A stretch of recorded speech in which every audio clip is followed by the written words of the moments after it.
ಜಮ್ಮು ಕಾಶ್ಮೀರದಲ್ಲಿ ಭಯೋತ್ಪಾದಕರ ದಾಳಿಯಾಗಿದೆ. ಕರ್ನಾಟಕದ ಪ್ರವಾಸಿಗರಿಗೂ ಕೂಡ ಗುಂಡೇಟು ತಗುಲಿದೆ. ಶಿವಮೊಗ್ಗದ ಮಂಜುನಾಥ್ ದುರ್ಮರಣ. ಜಮ್ಮು ಕಾಶ್ಮೀರದ ಪಹಲ್ಗಾಂವ್ನಲ್ಲಿ ದಾಳಿ ಸಂಭವಿಸಿರುವಂತಹದ್ದು.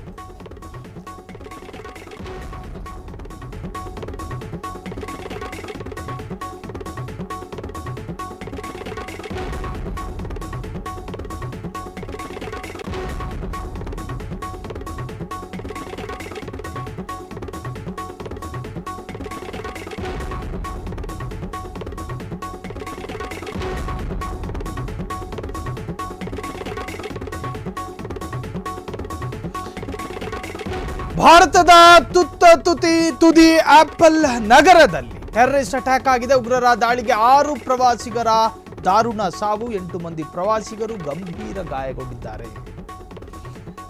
ಪ್ರವಾಸಿಗರನ್ನ ಟಾರ್ಗೆಟ್ ಮಾಡಿ ಭಯೋತ್ಪಾದಕರ ದಾಳಿ ನಡೆದಿದೆ. ಪ್ರವಾಸಿಗರನ್ನೇ ಗುರಿಯಾಗಿಸಲಾಗಿದೆ. ಜಮ್ಮು ಕಾಶ್ಮೀರದಲ್ಲಿ ಭಯೋತ್ಪಾದಕ ದಾಳಿ. ಈ ದಾಳಿಯಲ್ಲಿ 8 ಪ್ರವಾಸಿಗರು ಗಂಭೀರ ಗಾಯಗೊಂಡಿದ್ದಾರೆ. ಕರ್ನಾಟಕದ ಪ್ರವಾಸಿಗರಿಗೂ ಕೂಡ ಗುಂಡೇಟು ತಗುಲಿದೆ. ಶಿವಮೊಗ್ಗದ ಮಂಜುನಾಥ್ ರಾವ್ ದಾರುಣ ಸಾವನ್ನಪ್ಪಿದ್ದಾರೆ. ಶಿವಮೊಗ್ಗ ನಗರದ ವಿಜಯನಗರದ ಮಂಜುನಾಥ್ ರಾವ್ ಉಗ್ರರ ದಾಳಿಗೆ ತುತ್ತಾಗಿ ಬಲಿಯಾಗಿದ್ದಾರೆ. ಪತ್ನಿ ಪಲ್ಲವಿ ಮತ್ತು ಪುತ್ರನ ಜೊತೆಗೆ ಪ್ರವಾಸಕ್ಕೆ ಹೋಗಿದ್ದು. ಜಮ್ಮು ಕಾಶ್ಮೀರದ ವಾತಾವರಣವನ್ನು ಅನುಭವಿಸೋದಕ್ಕೆ ಹೋಗಿದ್ದು. ಜಮ್ಮು ಕಾಶ್ಮೀರದ ಪಹಲ್ಗಾಂವ್ನಲ್ಲಿ ಈ ದಾಳಿ ಸಂಭವಿಸಿದೆ. ಉಗ್ರರ ದಾಳಿಗೆ 6 ಪ್ರವಾಸಿಗರ ದಾರುಣ ಸಾವು. ಜಮ್ಮು ಕಾಶ್ಮೀರದಲ್ಲಿ ಉಗ್ರರ ಅಟ್ಯಾಕ್ ಈ ಮೊದಲಲ್ಲ. ಈ ಹಿಂದೆಯೂ ಸಾಕಷ್ಟು ಬಾರಿ ನಡೆದಿದೆ. ಆದರೆ ಕರ್ನಾಟಕದ ಪ್ರವಾಸಿಯನ್ನೇ ಗುರಿಯಾಗಿಸಿಕೊಂಡು ಪ್ರವಾಸಿಗರನ್ನ ಟಾರ್ಗೆಟ್ ಮಾಡಿ ಭಯೋತ್ಪಾದಕರ ದಾಳಿ. ಜಮ್ಮು ಕಾಶ್ಮೀರದಲ್ಲಿ ಭಯೋತ್ಪಾದಕ ದಾಳಿ. ಆ ದಾಳಿಗೆ ಕರ್ನಾಟಕದ ಶಿವಮೊಗ್ಗ ಮೂಲದ ಪ್ರವಾಸಿಯೊಬ್ಬರು ಸಾವನ್ನಪ್ಪಿದ್ದಾರೆ. ಕರ್ನಾಟಕದ ಪ್ರವಾಸಿಗರಿಗೂ ಕೂಡ ಗುಂಡೇಟು ತಗುಲಿದೆ. ಶಿವಮೊಗ್ಗದ ಮಂಜುನಾಥ್ ರಾವ್ ಸಾವನ್ನಪ್ಪಿರುವಂಥ ಇದು ಜಮ್ಮು ಕಾಶ್ಮೀರಗೆ ಪತ್ನಿ ಜೊತೆಗೆ ಪ್ರವಾಸ ಹೋಗಿದ್ದು. ಸೊ ಅಲ್ಲಿ ಉಗ್ರರ ದಾಳಿ ಆಗಿದೆ. ದಾಳಿಯಲ್ಲಿ ಗಂಭೀರವಾಗಿ ಸಾಕಷ್ಟು ಜನ ಸಾವನ್ನಪ್ಪಿದ್ರೆ, ಸಾಕಷ್ಟು ಜನ ಗಂಭೀರವಾಗಿ ಗಾಯಗೊಂಡಿದ್ರೆ, ಓರ್ವರು ಸಾವನ್ನಪ್ಪಿದ್ದಾರೆ.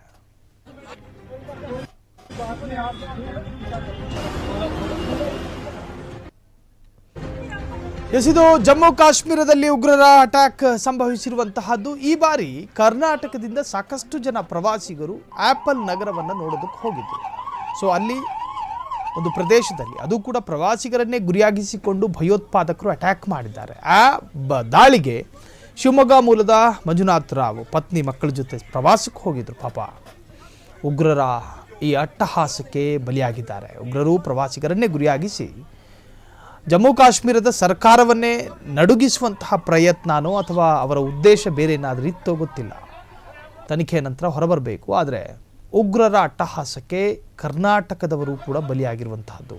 ಪ್ರಮುಖವಾಗಿ 8 ಪ್ರವಾಸಿಗರಿಗೆ ಗಂಭೀರ ಗಾಯ ಆಗಿದೆ. ಸೊ ಅವರನ್ನು ತಕ್ಷಣ ಮಾತ್ರದಲ್ಲಿ ಆಸ್ಪತ್ರೆಗೂ ಕೂಡ ದಾಖಲು ಮಾಡಲಾಗಿದೆ. ಆದರೆ ಮಂಜುನಾಥ್ ರಾವ್ ಗುಂಡಿನ ದಾಳಿಗೆ ಸ್ಥಳದಲ್ಲೇ ಸಾವನ್ನಪ್ಪಿರುವಂತಹದ್ದು ವರದಿಯಾಗ್ತಾ ಇದೆ. ಪತ್ನಿ ಪಲ್ಲವಿ ಜೊತೆ ಪ್ರವಾಸಕ್ಕೆ ಹೋಗಿದ್ರು ಜಮ್ಮು ಕಾಶ್ಮೀರಕ್ಕೆ. ಜಮ್ಮು ಕಾಶ್ಮೀರ ಮೊನ್ನೆಯಷ್ಟೇ ಮಳೆಯಿಂದ ತತ್ತರಿಸಿ ಹೋಗಿತ್ತು. ಆ ಕಾಶ್ಮೀರ ಮಳೆಯ ಹನಿಯಿಂದ ಜಮ್ಮು ಕಾಶ್ಮೀರದ ಜನ ಪರದಾಡಿದ್ರು. ಸೊ ಇವತ್ತು ಗುಂಡಿನ ದಾಳಿಯಲ್ಲಿ ಜನ ಪರದಾಡುವಂತಹ ಸ್ಥಿತಿ ನಿರ್ಮಾಣವಾಗಿದೆ. ಜಮ್ಮು ಕಾಶ್ಮೀರದಲ್ಲಿ ಉಗ್ರರ ಅಟ್ಯಾಕ್ ಆಗಿರುವಂತಹದ್ದು. ಆ ಅಟ್ಯಾಕ್ನಲ್ಲಿ ಪ್ರವಾಸಿಗರು ಬಲಿಯಾಗಿದ್ದಾರೆ.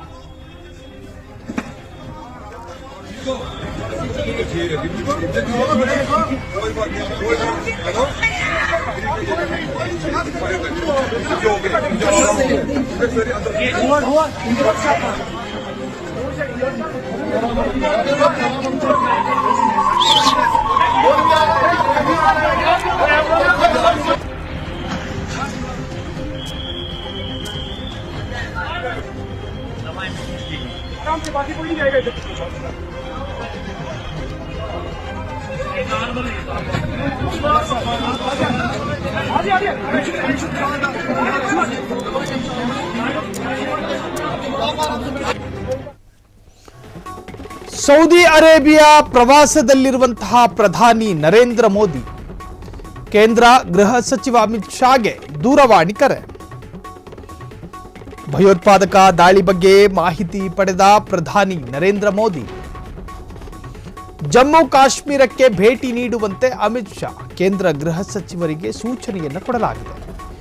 ದಾಳಿಯ ಹೊಣೆ ಹೊತ್ತ ಲಷ್ಕರ್ ಇ ತೊಯ್ಬಾ ಉಗ್ರವಾದಿ ಸಂಘಟನೆ ಕಳೆದ ವರ್ಷ ಕೂಡ ಪ್ರವಾಸಿಗರ ಮೇಲೆ ಅಟ್ಯಾಕ್ ಮಾಡಿದ್ರು. ಈ ಭಯೋತ್ಪಾದಕ ವ್ಯಕ್ತಿಗಳು ಪ್ರಧಾನಿ ಮೋದಿ ಪ್ರಮಾಣ ವಚನ ಸಮಯದಲ್ಲೇ ಈ ದಾಳಿ ನಡೆದಿತ್ತು.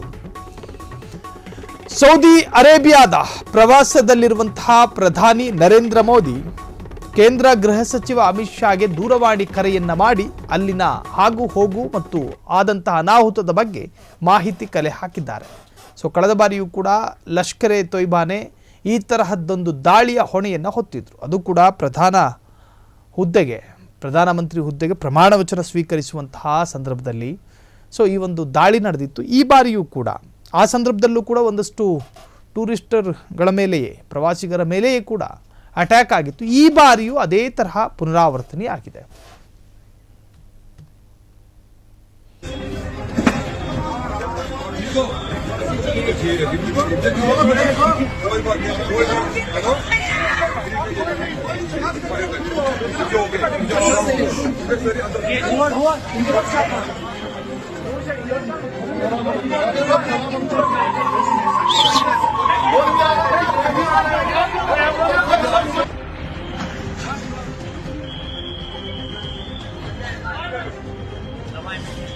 काम से बाकी कोई नहीं जाएगा इधर।